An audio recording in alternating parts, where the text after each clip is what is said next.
കേരളത്തിലെ 27 നിയോജക മണ്ഡലങ്ങളിൽ ഒരു പ്രത്യേക പാർട്ടിക്ക് ജയിക്കുവാനായിട്ട് ഹിന്ദുക്കളുടെ ഒരു വോട്ടും വേണ്ട എന്നുള്ളൊരവസ്ഥ നിലനിൽക്കുന്നുണ്ടോ?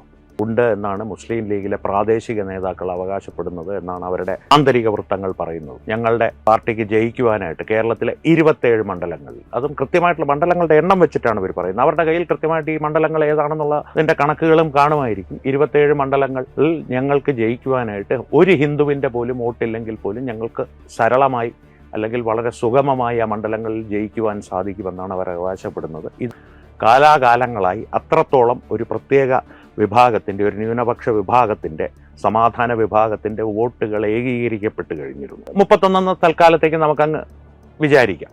31 മണ്ഡലങ്ങളിൽ മത്സരിക്കുന്ന മുസ്ലിം ലീഗിന് 27 മണ്ഡലങ്ങളിൽ ജയിക്കുവാനായിട്ട് ഒരു ഹിന്ദുവിൻ്റെ പോലും വോട്ട് വേണ്ട എന്നുള്ളൊരവസ്ഥ നിലനിൽക്കുന്നുണ്ടെങ്കിൽ ആലോചിച്ച് നോക്കൂ. 140 സീറ്റുകളുള്ളതിൽ 27 എണ്ണത്തിൽ ഹിന്ദുവിൻ്റെ വോട്ടിനൊരു പ്രസക്തിയും ഇല്ലാത്തൊരവസ്ഥ വരുന്നു. മുസ്ലിം ലീഗിൻ്റെ പ്രാദേശിക നേതാക്കൾ രഹസ്യമായും പരസ്യമായും അവകാശപ്പെടുന്നുണ്ട്. അവർ പറഞ്ഞു തുടങ്ങി, ഇന്ന് മുസ്ലിം ലീഗാണ് ആ സമുദായത്തിന് മുന്നോട്ട് വെക്കേണ്ട ഒരു പാർട്ടിയെങ്കിൽ അവരതിനെ ജയിപ്പിച്ച് 27 സീറ്റുകളിൽ കൃത്യമായി ജയിപ്പിച്ചു വിടും. നാളെ SDPI ആണ് ജയിപ്പിക്കേണ്ടതെങ്കിൽ 27 സീറ്റുകളിൽ മുസ്ലിം ലീഗിന് ഏത് മുഖ്യമുണ്ടായിരുന്നു അത് നാളെ SDPIക്ക് വരും, അല്ലെങ്കിൽ PDPക്ക് വരും, അല്ലെങ്കിൽ ഇതിൻ്റെ ഒരു അവാന്തര വിഭാഗങ്ങളിൽ ഏതാണോ ആ സമയത്ത് രാഷ്ട്രീയമായി മുന്നോട്ട് കയറി നിൽക്കുന്നത് ആ പാർട്ടിക്ക് വരും. ഇതാണ് അവസ്ഥ.